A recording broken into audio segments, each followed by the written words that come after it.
এবার ইসলামকে আমরা ক্ষমতায় নেব।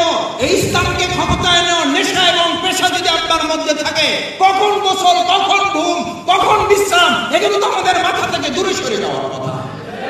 আমরা আরেকটা চ্যালেঞ্জ এবার নিতে চাই, আল্লাহর আইন চাই, সৎ লোকের শাসন চাই। এই স্লোগানকে বাস্তবায়ন করতে হলে আগামী নির্বাচনে অবশ্যই সবাই দাঁড়িপাল্লা মার্কায় ভোট দিবেন। ভাই ছাত্র হিসেবে এবার কাকে ভোট দিবেন ভাবতেছেন? ভাই শিক্ষার মান বাড়াবে তাকেই ভোট দিব। জামাতের কথা শুনতেছি নতুন ভাবে, দেখা যাক। রাজনীতি ঘুরে ফিরে চাঁদাবাজদের হাতে। অনেক দলকেই তো দেখলাম, এবার জামায়াতকে একটা সুযোগ দিতে চাই। আমার পা চলে না, কিন্তু বিবেক ঠিকঠাক আছে। আমি বুঝি কে অন্যায় করে। এইবার আমি দাঁড়িপাল্লায় ভোট দিব। আমি চাই এমন একটা দেশ যেখানে ঘুষ ছাড়া চাকরি হয়, যেখানে নেতা মানে দানব না, দায়িত্বশীল। এই কারণেই আমি দাঁড়িপাল্লায় ভোট দিব। আমি চাই ইসলামের বিধান অনুযায়ী সমাজ চলুক, যেখানে অন্যায় চাঁদাবাজি থাকবে না। সেই জন্য আগামী নির্বাচনে দাঁড়িপাল্লায় ভোট দিন ইনশাআল্লাহ। আমার মতো গরিবের কথা কেউ শুনে না ভাই, ওরা শুধু ভোটের সময় আসে আর যায় 5 বছর। এইবার আমি নিজের বিচার নিজেই করছি, জামায়াতের দাঁড়িপাল্লায় ভোট দিব। ঝুঁকি নিয়ে চলি, কারণ সিস্টেমেই নিরাপত্তা নাই। এইবার আমি আর চুপ থাকবো না, আমি দাঁড়িপাল্লায় ভোট দিব। আমার বয়স হয়েছে, কিন্তু চোখে ঠিকই দেখি। এইবার আমি ন্যায়ের পক্ষে, আমি দাঁড়িপাল্লায় ভোট দিব। ভাইজান, আপনার অভিজ্ঞতা থেকে বলেন তো, এবার আমাদের কাকে ভোট দেওয়া উচিত? সব দলকেই তো দেখা হয়ে গেছে, জামায়াত ইসলামীকে এবার সুযোগ দেওয়া উচিত। হে তরুণ যুবকেরা, জেগে উঠো। যেই সমাজের তরুণরা জেগে উঠে, সেই সমাজকে আল্লাহ বদলায় দেন। 24-এর 5 আগস্ট স্যালুট যুবকরা তোমাদেরকে।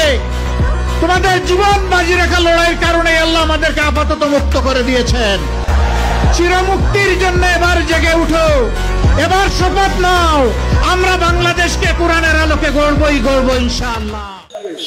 চাচা, আগামী নির্বাচনে আপনি কাকে ভোট দিবেন? ন্যায় ও ইনসাফের প্রতীক দাঁড়িপাল্লায় ভোট দিব ইনশাআল্লাহ। ভাই, আগামী নির্বাচনে আপনি কাকে ভোট দিবেন? ন্যায় ও ইনসাফের প্রতীক দাঁড়িপাল্লায় ভোট দিব ইনশাআল্লাহ। স্যার, আপনি এবার ভোটটা কোথায় দেবেন? সব দলকেই তো দেখা হয়েছে, জামাতকে একবার সুযোগ দেওয়া উচিত। এই কাজটা কারা করছে? বিপদে কেউ আসে না পাড়া, জামাতের ছেলেগুলো আগে আসে। ওরা শাসক না, আসল সেবক। জামাতের নেতা শাসক হতে চায় না, তারা সেবক হয়ে পাশে দাঁড়ায়। আমার ঘামের কোনো দাম নেই, আমি মর্যাদার সাথে একটি জীবন চাই। সেজন্যই আমার ভোট জামায়াতকে। সত্যি কথা বলার জন্য মিথ্যা মামলা। আমি আল্লাহর আইন চাই, সুতরাং আমার রায় জামায়াতের পক্ষে। নদীর ধারে আমার সব শেষ, নেতারা কিছুই দিল না। আমি খোদাভীরু শাসন চাই, আমার ভোট জামায়াতের জন্য। মাদক দ্রব্য আমাদের সন্তানদের গ্রাস করছে, আমি এই বিষ নির্মূল করতে চাই।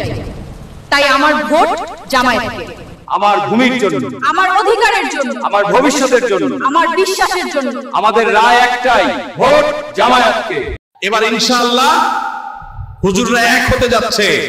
আপনারা হুজুরদেরকে ছাড়া অন্য কাউকে ভোট দিবেন না। নির্বাচনের তারিখ তো দিয়েই দিল, ভোটের ব্যাপারে কিছু ভাবছো? আমার কথা ক্লিয়ার, তারুণ্যের প্রথম ভোট দাঁড়িপাল্লার পক্ষে হোক। সমাজটা নষ্ট হয়ে গেছে, ঈমান নাই, সুবিচার নাই। আল্লাহর আইন আসলে শান্তি ফিরে আসবে, এই বিশ্বাসে জামায়াতকে আমার ভোট। সারাদিন ঘাম ঝরিয়েও দুবেলা ঠিক মতো খাবার জোটে না। গরিবের অধিকার ফিরিয়ে আনতে চাই, তাই আমার ভোট জামায়াতকে। চাকরির বাজারে মেধা নয়, স্বজনপ্রীতি আর দুর্নীতি এগিয়ে রাখে। এই অবিচারের অবসান চাই, তাই আমার প্রজন্মের পক্ষ থেকে আমি জামায়াতকে ভোট দেব। আমার ছেলের কষ্টার্জিত টাকা সিন্ডিকেট খেয়ে ফেলে, এই জুলুমের অবসান চাই। এই জন্য আমার ভোট জামায়াতকে। এমএ পাস করে কি লাভ যদি ঘুষ ছাড়া চাকরি না হয়? আমি এই সিস্টেম ভাঙতে চাই, এজন্যই যুব সমাজের ভোট জামায়াতের জন্য।